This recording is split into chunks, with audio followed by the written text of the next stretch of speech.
Hello 12th student, இந்த விட நம்ம எதை பற்றி பார்க்க போகிறோம்னா 12th கெமிஸ்ட்ரி வரப்போகிற ஆஃப் எலிக்கும் சரி பப்ளிக்லேயும் நீங்கள் கெமிஸ்ட்ரியில் ஃபுல் மார்க் எடுக்கணும்னா இந்த வீடியோ ஸ்கிப் பண்ணாமல் பாருங்கள். 12th கெமிஸ்ட்ரியில் வந்து பார்த்தோன்னா ஃபஸ்ட் சாப்டர்லேருந்து 14th சாப்டர் வரைக்கும் வந்து பார்த்தோன்னா இம்பார்ட்டன்ட் புக்கின் கொஸ்டின் என்னென்னு கேட்பாங்க, புக் பேக் கொஸ்டின் என்னென்னு கேட்பாங்கன்றது உங்களுக்கு மேலே டிஸ்பிளே ஆகும் சாப்டர் வைஸு. ஸோ இந்த கொஸ்டின் எல்லாம் ஸ்கிப் பண்ணாமல் படிச்சிங்க, ஃபஸ்ட்டு ப்ரிஃபரன்ஸ் கொடுத்து இதை தெளிவாக படித்து வச்சுக்கோங்க. எதுக்காக சொல்கிறேன்னா கெமிஸ்ட்ரியில் இந்த கொஸ்டின் எல்லாம் வந்து பார்த்தோன்னா ரிப்பீட்டடாக எக்ஸாமில் கேட்டுட்டு வராங்க. ஸோ அதுக்காக அனலைஸ் பண்ணி கொடுத்துருக்கேன். ஸோ எந்த ஒரு கொஸ்டின் ஸ்கிப் பண்ணாமல் படித்து வச்சுங்க.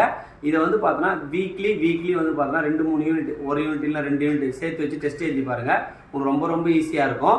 நீங்கள் அதே போல் வந்து பார்த்தோன்னா படிக்கிற கொஸ்டின், இதில் இருக்கிற கொஸ்டின் எல்லாமே ஒரு நோட் எடுத்து டெஸ்ட்டாக எழுதி உங்களுக்கு வச்சுக்கோங்க. ஏன்னா ரெஃபரன்ஸ் நீங்கள் பப்ளிக் எடுத்து பார்க்கும்போது அந்த உங்களுக்கு என்ன புரிஞ்சிருக்கோ அந்த ஆன்சர் மட்டும் எழுதி வச்சுருப்பீங்க. ஸோ வந்து பார்த்தோன்னா உங்களுக்கு எக்ஸாம் ஆனது ரொம்ப ஈஸியாக இருக்கும்.